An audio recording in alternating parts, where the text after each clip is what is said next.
Maître, je me place avec bonheur en t'adorant, je veux être ton disciple, ô mon sauveur.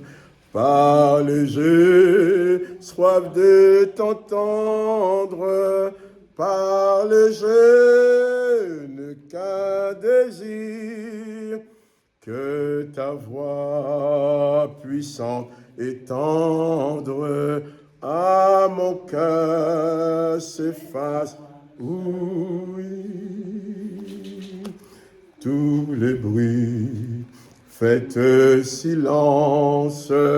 Toi, mon maître, parle-moi, que ta voix puissante et tendre à mon cœur s'efface.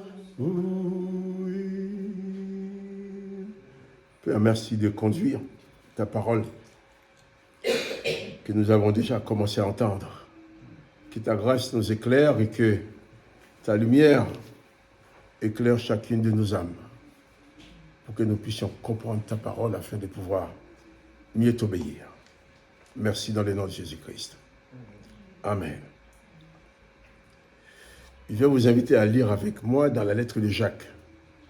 Jacques chapitre 1 au verset 13. Jacques 1, la lettre de Jacques, chapitre 1, verset 13.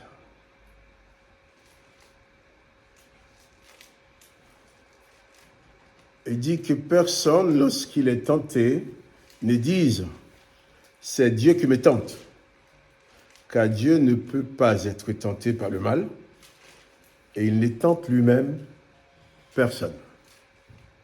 Je relis ce verset. Que personne, lorsqu'il est tenté, ne dise « c'est Dieu qui me tente », car Dieu ne peut pas être tenté par le mal, et il ne tente lui-même personne.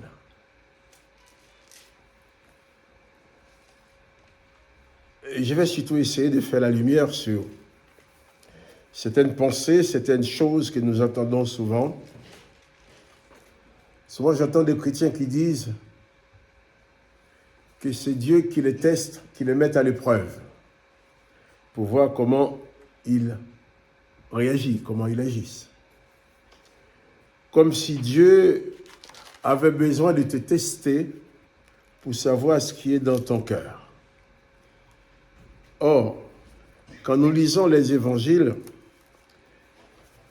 nous ne pouvons trouver aucun passage où Jésus-Christ a tenté ses disciples, où il les a mis à l'épreuve pour connaître leur cœur.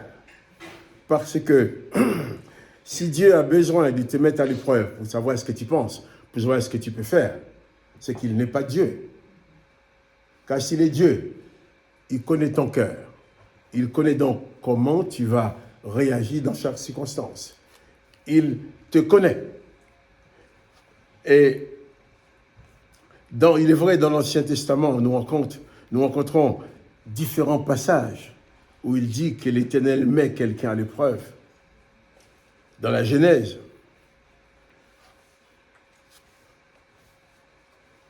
l'Éternel a mis à l'épreuve Adam et Ève.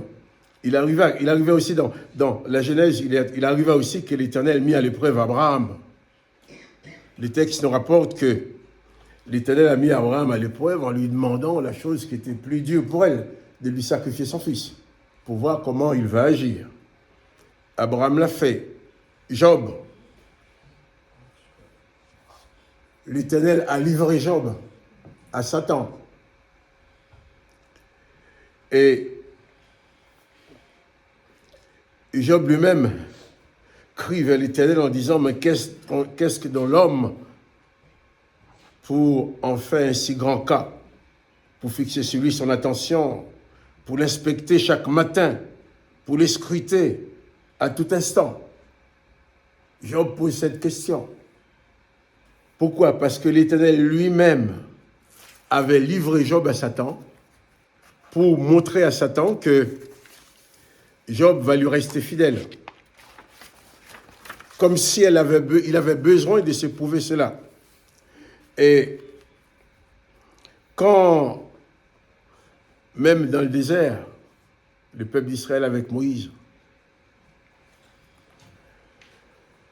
il est dit dans Exode 16, versets 4 à 5, Exode 16, 4 et 5, Dieu testa son peuple pour voir s'il ferait confiance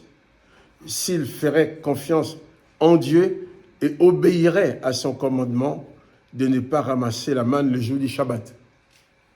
Parce qu'il leur a dit, on vous donne la manne, tous les jours vous récoltez la manne, mais le jour du Shabbat, vous ne ramassez pas. Donc, il testait, il éprouvait les gens pour savoir comment ils allaient agir. Dans Jean chapitre 1, verset 46 à 48, nous voyons autre chose. Dans l'Ancien Testament, nous voyons l'Éternel qui place les gens dans des situations pour voir comment il va agir. Par exemple, au moment même de la création, il nous dit que l'Éternel a placé Adam et Ève dans le jardin, et après, il les observait pour voir comment ils vont agir. Et c'est alors qu'il a découvert que ce n'était pas bon que l'homme soit seul. Il dit, il n'est pas bon que l'homme soit seul, alors il va faire la femme. Et toutes ces circonstances fait que l'Éternel, ne sachant pas comment l'homme allait réagir, le texte nous dit qu'il a fabriqué les animaux qu'il a placés devant l'homme pour voir comment ce dernier va faire. Ensuite, il va regarder, il va observer pour voir que l'homme n'a pas trouvé son pareil, son compagne parmi les animaux. C'est alors qu'il va dire, eh bien, alors je vais prendre une côte de l'homme, je vais fabriquer la femme, et cette fois-ci, l'homme va dire, voici celle qui est os de mes os et chair de ma chair. L'Éternel avance quasiment comme un scientifique qui découvre au fur et à mesure. Ensuite, il va placer l'homme et la femme dans le jardin d'Éden sans savoir ce qui allait se passer, on a l'impression. Parce que c'est après qu'il va découvrir, il a découvert que le serpent était dans le jardin. Il savait donc pas que le serpent allait faire ce qu'il a fait. Et le serpent a parlé à la femme qui a désobéi aux ordres de l'Éternel. Alors l'Éternel, dans l'étonnement, va prendre des décisions. Et dans ces décisions-là, il va d'abord maudire la terre, il va imposer à l'homme de pouvoir travailler durement pour gagner son pain, parce que la terre est maudite, la terre va lui produire des ronces et des épines. Et beaucoup de chrétiens, au lieu de se fixer en Jésus-Christ, se fixent beaucoup dans l'Ancien Testament en l'Éternel des armées. Or, Jésus-Christ lui-même connaît le cœur de chacun de nous. Si Dieu a besoin de te mettre à l'épreuve pour savoir comment tu vas réagir, donc cela voudrait dire qu'il ne sait pas tout. Ou du moins, il sait tout, mais il veut te piéger, te mettre dans des situations difficiles. Or, Jésus n'a jamais piégé personne. C'est pour cela qu'il est important pour chacun de nous de savoir où est-ce que nous nous plaçons. Est-ce que nous nous plaçons en Jésus-Christ, dans le Nouveau Testament, avec les enseignements et les comportements de Jésus-Christ, ou est-ce que nous nous plaçons en l'Éternel, dans l'Ancien Testament, avec le comportement de l'Éternel des armées. Si tu te places en l'Éternel dans l'Ancien Testament, il est logique, tu vas dire, si c'est l'Éternel, c'est ton Dieu, et c'est lui que tu veux suivre, il est vrai, il va te mettre à l'épreuve, c'est comme ça qu'il fonctionne, pour voir comment tu agis. Mais si tu te places en Jésus-Christ,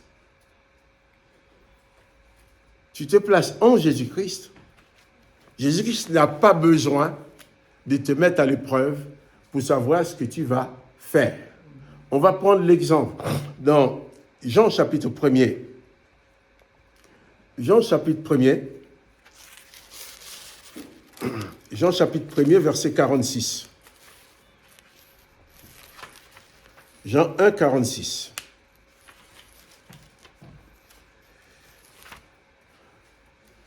Voilà. Il y a Nathanaël qui s'approche. Il y a ses frères de Nathanaël qui l'a rencontré, qui l'a dit, nous avons trouvé le Messie. Nathanaël commence à douter, mais peut-il venir, quelque chose de bon, de Nazareth, choses comme ça. Et l'autre m'a dit, viens voir. Alors Nathanaël s'approche de Jésus-Christ. Et s'approchant de Jésus-Christ, Jésus, 46 ans, Nathanaël lui dit, peut-il venir de Nazareth quelque chose de bon? Philippe lui répondit, viens et voir.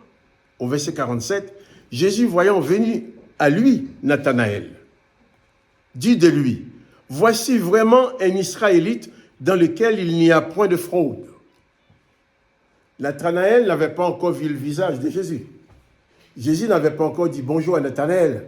Mais de loin, en voyant Nathanaël arriver, il savait déjà que cet homme-là, dans son cœur, il n'avait pas de fraude. Jésus aurait pu dire, bon, je vais le tester, je vais le faire venir, je vais lui confier quelque chose, je vais voir s'il va frauder ou pas. Non, Dieu le Père connaît ton cœur. Jésus-Christ connaît ton cœur.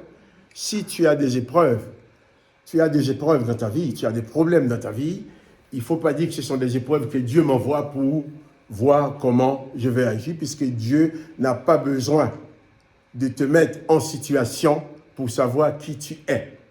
Il connaît tout.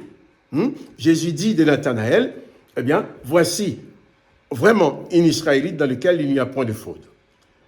D'où me connais-tu? Lui dit Nathanaël. Jésus lui répondit, avant que Philippe t'appelât, quand tu étais sous le figuier, je t'ai vu. Jésus n'était pas à côté d'eux.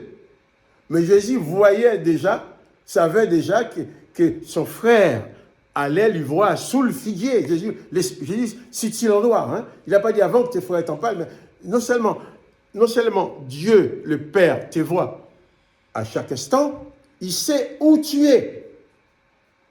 Il n'y a nulle part où tu peux aller te cacher pour que Dieu ne te voie pas.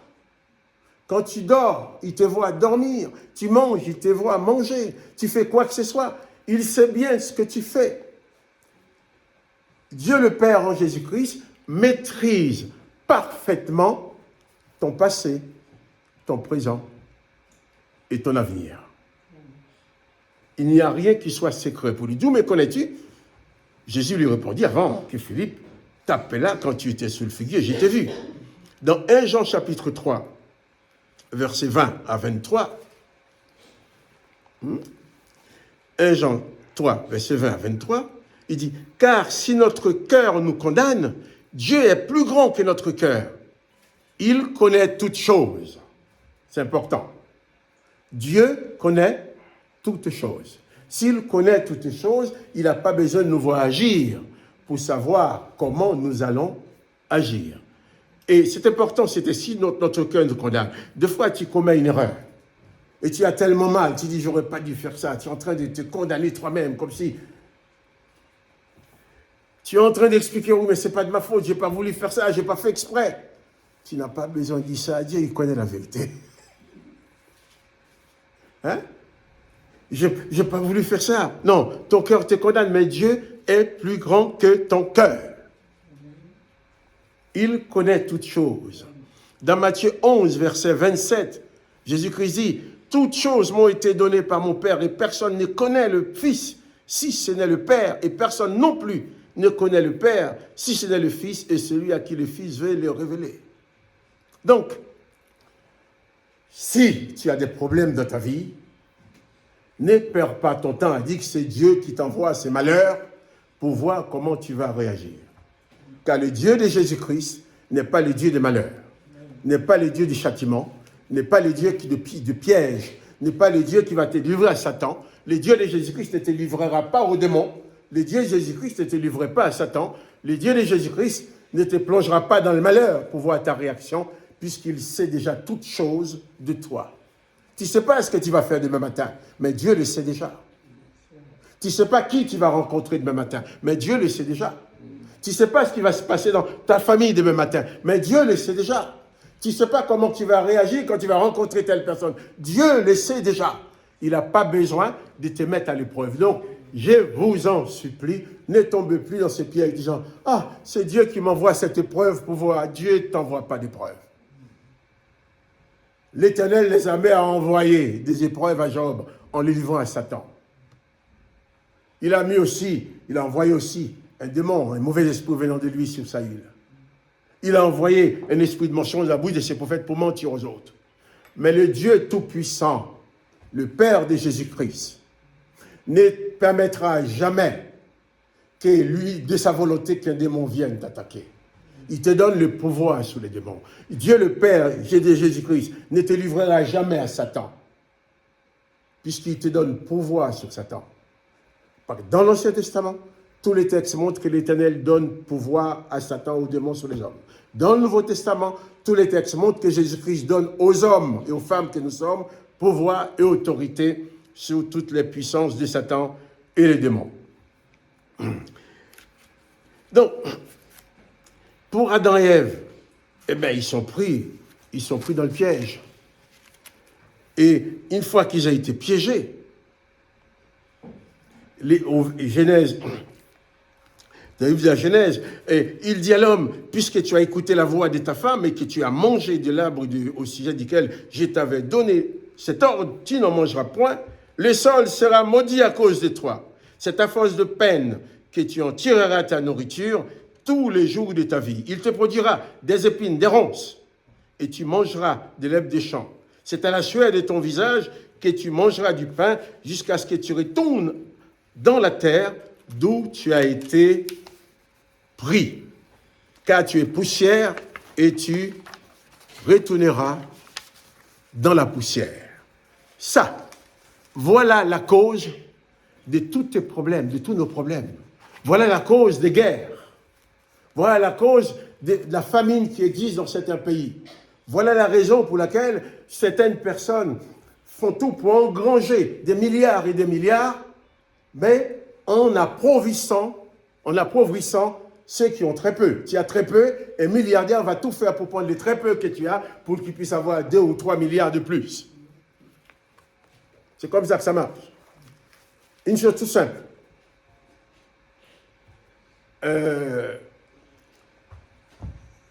Quelques décennies en arrière, en France, dans tous les villages de France, dans les villages, il y avait le boulanger, le boucher, l'épicerie, il y avait tout. Tous les gens avaient leur petit commerce. Et ça fonctionnait. Partout, il y avait les gens dans le village, il y avait tout. Aujourd'hui, il n'y a plus rien dans les villages. Il n'y a que les grands supermarchés qui fonctionnent. Dans ces villages-là, il y avait les gens qui avaient leur petit commerce. Ils commerçaient, ils vivaient, ils avaient un peu d'argent pour vivre, il y avait du travail pour les gens dans le village. Mais maintenant, il y a une centaine de villages, et puis dans une ville, il y a un grand centre commercial, appartient à un seul groupe, des milliardaires, ceux qui achètent tout, qui vendent tout. Tu ne peux pas trouver les choses en détail dans ton village.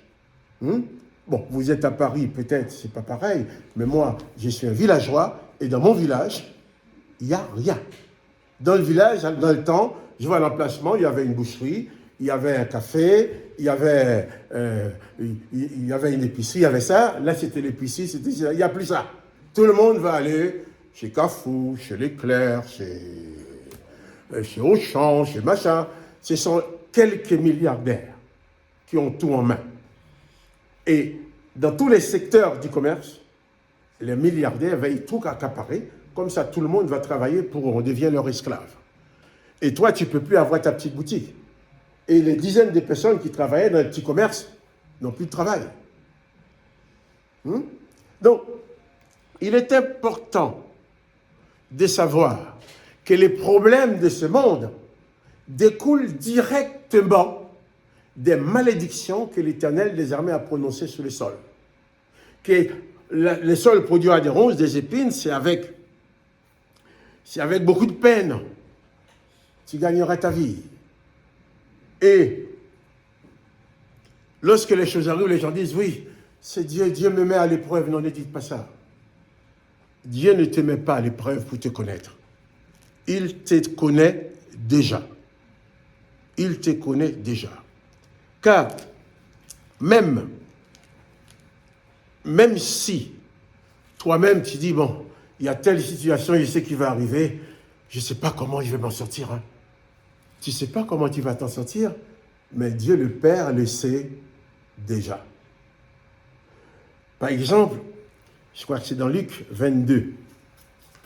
Allons dans Luc 22, verset 31. Luc 22, verset... Oui, c'est bien 31. Voilà ce que Jésus va dire à Pierre.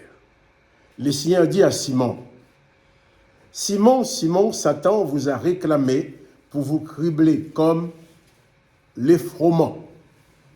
Mais j'ai prié pour toi afin que ta foi ne défaille point et que toi, quand tu seras converti, affermis tes frères. » Jésus savait que Satan avait des plans pour renverser Pierre. Mais Pierre n'en savait rien. Jésus n'a pas attendu que Pierre soit complètement empêtré, enfoncé, pour dire, Pierre, ah, je vois comment tu agis maintenant. Jésus dit, je sais que l'ennemi va t'attaquer, mais j'ai prié pour toi, afin que ta foi ne défaille point. Et je vais m'arrêter un petit peu sur ce point-là. Jésus n'a pas dit, j'ai prié pour toi, afin que ton corps ne défaille point. Comprenons bien. Jésus n'a pas dit, j'ai prié pour toi, afin que ta force physique ne défaille point. Il a dit, afin que ta foi ne défaille point. Parce que quand l'ennemi vient t'attaquer, le premier endroit où il va frapper, c'est ta foi.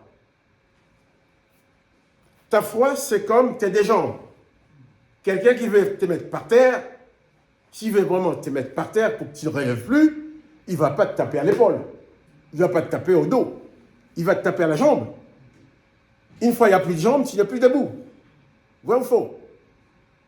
Oh, c'est notre foi qui nous permet de rester attachés à Dieu, puisque nous ne voyons pas Dieu. Moi, je ne vois pas Jésus.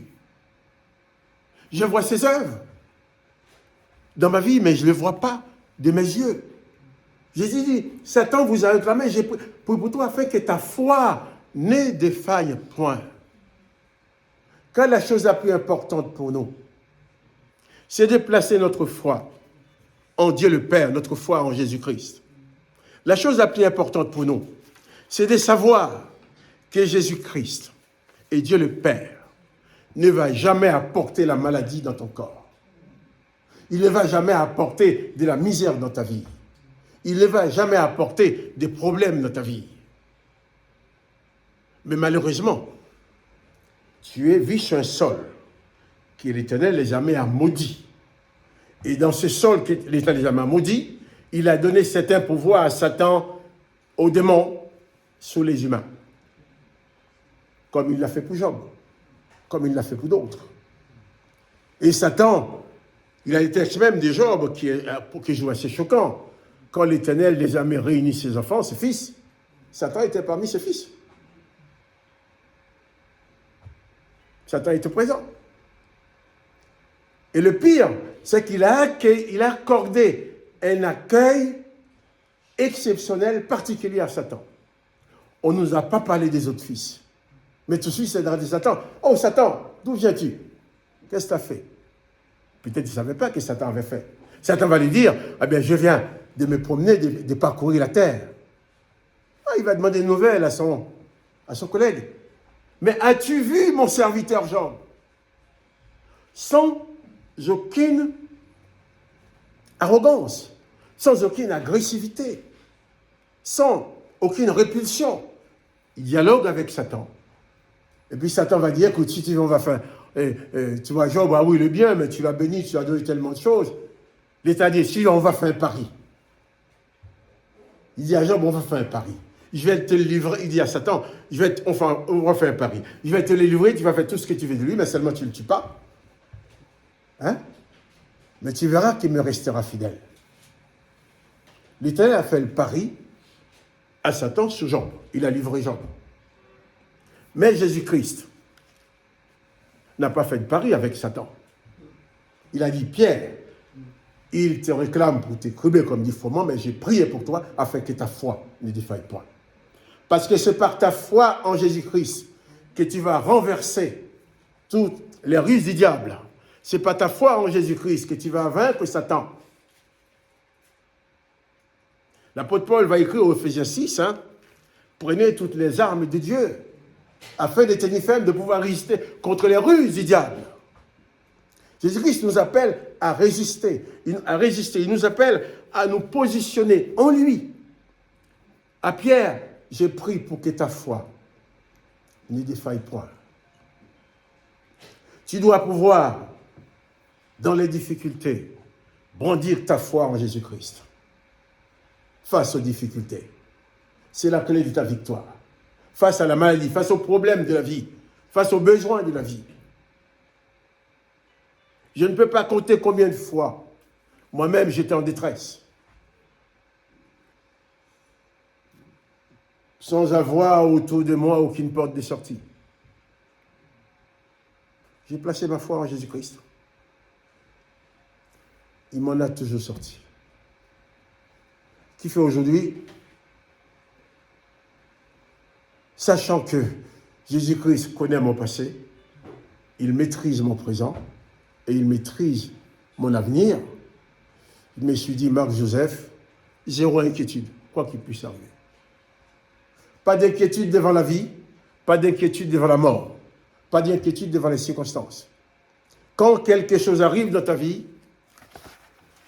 tu places ta foi en Jésus-Christ, tu fais tout ce que tu peux faire matériellement, le reste ne t'appartient pas. Si Dieu avait déterminé que je meurs aujourd'hui, est-ce que je peux arriver à retenir mon souffle? Hein? Si Dieu dit, bon, Marc-Joseph, eh bien, aujourd'hui, eh bien, tu finis ta prédication et puis tu meurs.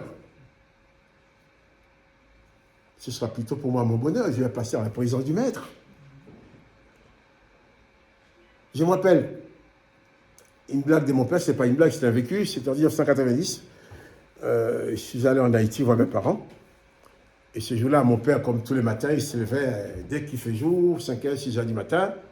Hop, il prend sa machette et son sac, là, on appelle ça un marcoute, dans son sac dans son dos. Alors, il part dans les champs. Il va aller visiter ses chèvres, ses vaches, ses ânes, les visiter, leur donner à manger.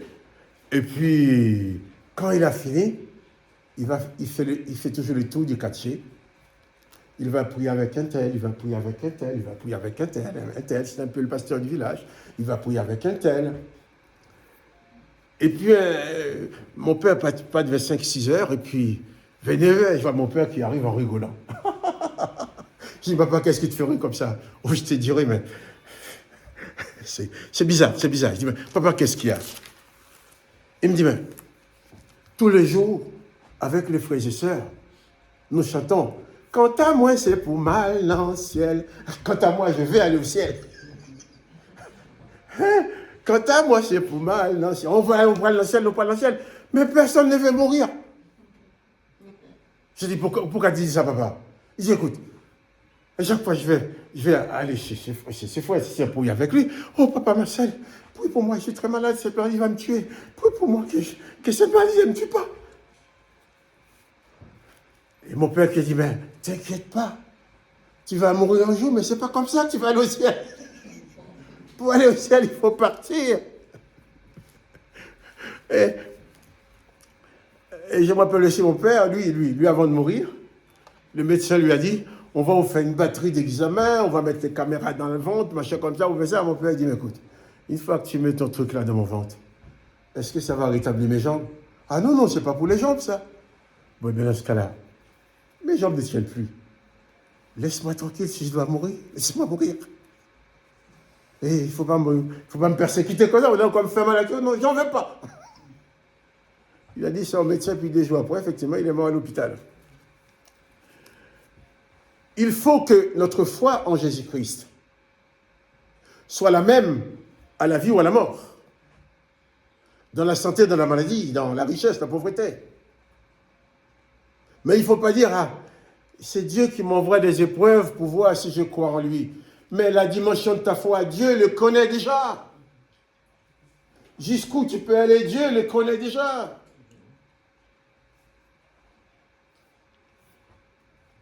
Il est même bien écrit que Dieu ne permet pas même que tu sois tenté au-delà de tes forces. Les épreuves, il y a des épreuves sur la terre, des problèmes sur la terre. Mais Dieu ne permettra jamais un problème de te conduire là où tu ne peux pas résister. Parce qu'il est là pour toi. Satan réclame des humains, même serviteurs de Dieu, pour les cribler. Comme il a réclamé Job à l'Éternel qu'il a livré. Mais Jésus n'a livré personne à Satan.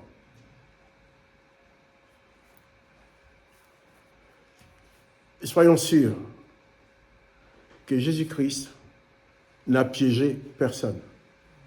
Si tu tombes dans un piège, peut-être par tes propres convoitises, peut-être autre chose, mais Jésus, Dieu le Père, n'a pas besoin de te prouver pour savoir comment tu es, car il connaît tout de toi. Il n'y a pas de secret dans ta vie pour lui. Quelqu'un va te dire quelque chose, on va te poser une question, tu vas donner une réponse. Tu dis, bon, c'est pas ma vraie réponse, mais il donne cette réponse pour pouvoir m'en sortir, mais c'est pas la vraie. Toi, tu le sais.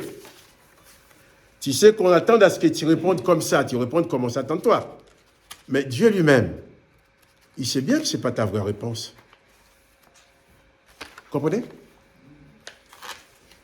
Il y a un texte, bon, j'ai devant moi, mais on ne peut même pas le lire, où il est dit, la colère de l'Éternel s'était enflammée contre David. Et il a poussé David à faire le recensement du peuple. Il est même dit dans le livre de Samuel, il dit, la colère de l'Éternel s'enflamme contre David. Il a poussé David à faire le recensement. Dans le livre de Chroniques, il dit, Satan a poussé David à faire le recensement. Donc il y a cette collaboration entre Satan et l'Éternel des armées, dans certains domaines, même dans beaucoup de domaines. Mais Jésus-Christ n'a jamais traité, négocié avec Satan, avec les démons. Quand Jésus-Christ arrive, les démons ont peur. Les démons ne pouvaient pas se tenir dans la présence de Jésus-Christ comme Satan se tenait dans la présence de l'Éternel. Donc nous sommes sous des régimes complètement différents.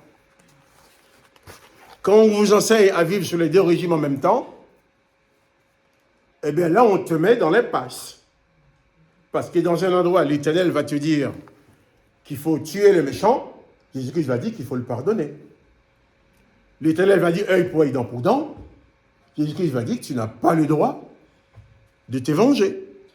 Aucun texte du Nouveau Testament ne mentionne une colère quelconque de Jésus-Christ lorsqu'on s'est moqué de lui, ni au moment où il était cloué sur la croix.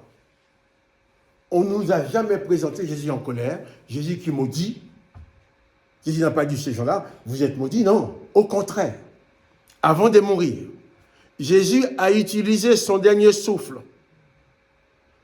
Le peu de force qui lui restait, il l'a utilisé pour demander au Père et proclamer le pardon de tous ceux qui l'ont fait du mal. Même ceux qui l'ont cloué sur la croix, ceux qui l'ont accusé, ceux qui l'ont giflé. Dieu le Père n'envoie pas la maladie ni la souffrance sur les humains. La souffrance et la maladie sont sur la terre parce que l'Éternel des armées a maudit le sol. Tu es sur un sol de malédiction autant que tu as dessus. Même si tu crois en Jésus-Christ, tu vas subir certains désagréments qui sont liés à la malédiction de ce sol sur lequel tu vis. Mais Jésus vient pour t'ouvrir la porte de la vie éternelle. Jésus vient pour t'ouvrir la possibilité de vaincre. Comme il a dit pour Pierre, j'ai pris pour toi. afin que ta foi ne défaille point. Toutes les souffrances de la terre découlent de cette malédiction. Mais toi qui crois en Jésus-Christ, sache que si tu te places exclusivement sous l'autorité de Jésus-Christ, ni Satan le diable, ni personne ne pourra te renverser. Parce que quand l'ennemi construit un plan pour te renverser, Jésus le sait déjà. Il dit, j'ai prié pour toi. Il ne va pas permettre que l'ennemi te renverse. Maintenant, il prie pour toi, pour que ta foi ne défaille point. Ta foi, c'est important. Ta foi, c'est important. Les circonstances sont difficiles. Les circonstances sont très mauvaises. Mais ta foi, comment va ta foi? Comment va ta foi? Ta foi en Jésus-Christ, c'est ton plus grand bouclier de protection.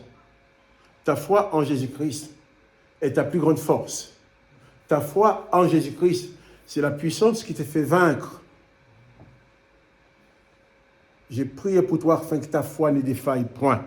Car si ta foi défaille, là tu es perdu. Si ta foi défaille, tu es perdu. Il ne te reste plus rien. Je me rappelle, excusez-moi de parler encore un petit peu de moi, parce que je suis la personne que je connais le mieux dans la vie. Donc, il n'y a personne d'autre que je connais mieux que je me connais. Je me rappelle en 1973, j'étais dans les rues de Paris. J'avais pas où dormir. J'avais pas de quoi manger. Au mois de novembre, j'avais pas de manteau.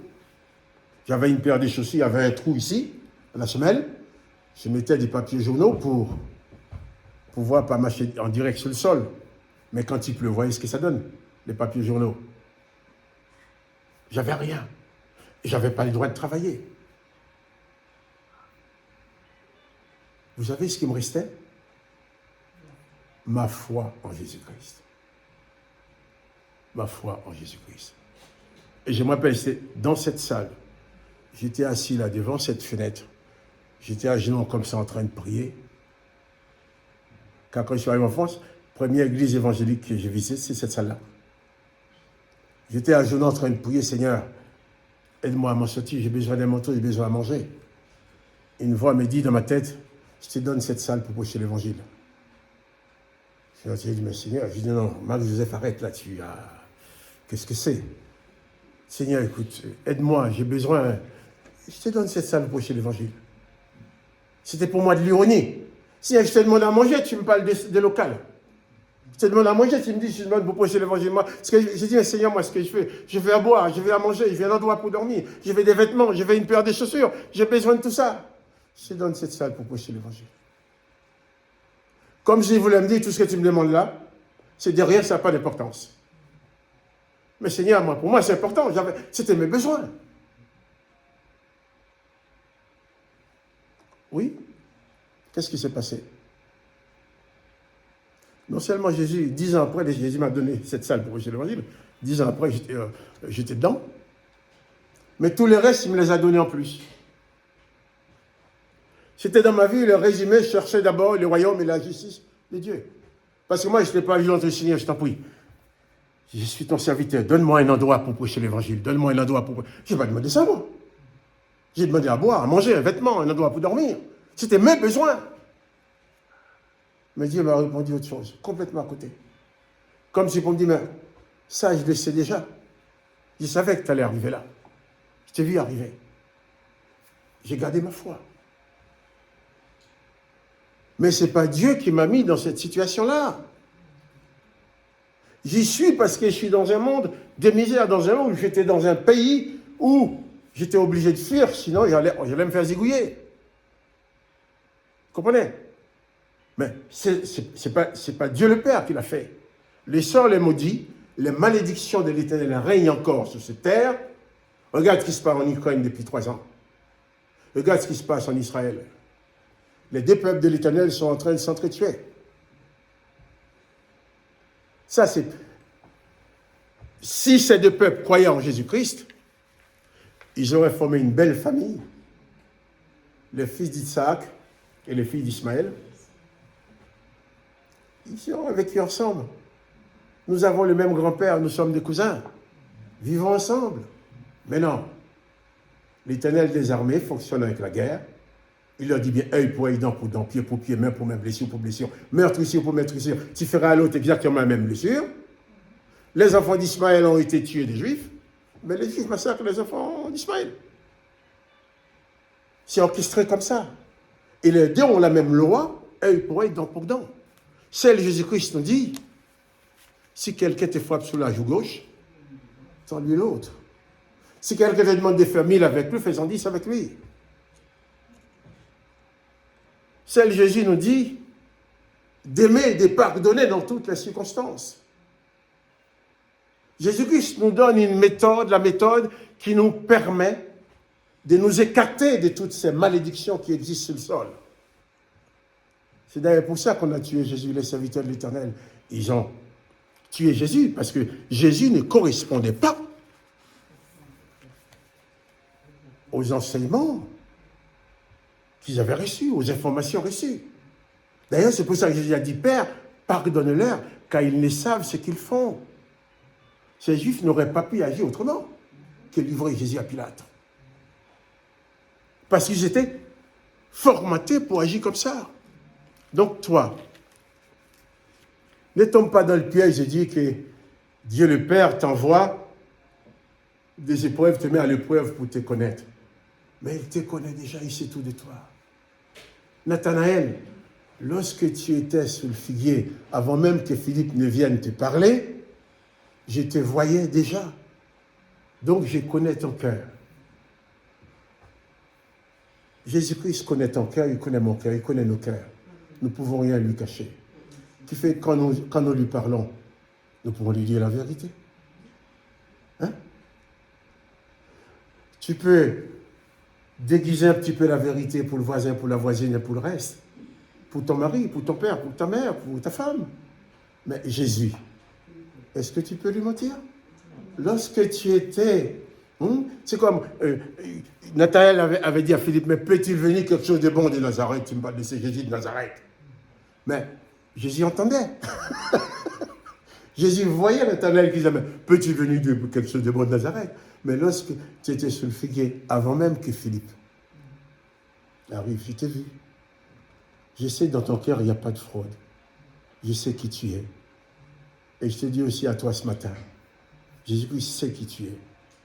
Il sait ce qui se passe dans ton cœur. Si même les autres te jugent faussement, c'est pas grave. Les autres ne peuvent pas te donner la vie éternelle. Les autres ne peuvent pas te perdre ou te sauver. Mais Jésus-Christ, il connaît ton cœur. Donc, sois vrai avec lui. De toute façon, tu ne peux pas être faux avec lui. Il sait déjà tout. Hein? Il n'y a pas de secret pour lui. Réalise cela. Que Jésus-Christ soit ton meilleur partenaire dans la vie. Partenaire, je dirais plutôt ton sauveur, ton meilleur maître. En sorte que lorsque tu affrontes les malheurs de ce monde, qu'ils ne disent pas que c'est Dieu qui t'envoie, qui te met à l'épreuve. Car Dieu n'a pas besoin de te mettre à l'épreuve pour savoir ce que tu penses, pour connaître tes réactions, pour savoir qui tu es, pour connaître les pensées de ton cœur. Avant même que ces pensées viennent dans ton cœur, Jésus savait déjà que tu allais les affronter. Pierre, Satan t'a réclamé, mais j'ai prié pour toi afin que ta foi ne défaille point. Place ta foi en Jésus-Christ. Que ta foi soit bien ancrée en Jésus-Christ. En sorte que quand l'ennemi viendra, il te trouvera debout dans la foi en Jésus-Christ. Et c'est la puissance de ta foi qui va triompher de toutes les malédictions de ce monde. Que le nom du Seigneur Jésus-Christ soit béni. Que toi aussi tu sois béni. Mais je te dis surtout, réalise que les épreuves ne viennent pas de Dieu. Les épreuves viennent des malédictions qui sont déjà sur terre. Tu es sur terre, tu es obligé de respirer la pollution qu'il y a dans l'atmosphère parce que tu es dans ce monde. Mais ce n'est pas Jésus qui envoie la pollution. Mais seulement, Jésus-Christ est là pour te protéger, te sauver que ta foi ne défaille pas en lui. Il a dit, crois en Dieu, crois en moi, car ton futur, c'est que je suis en train de te préparer une place.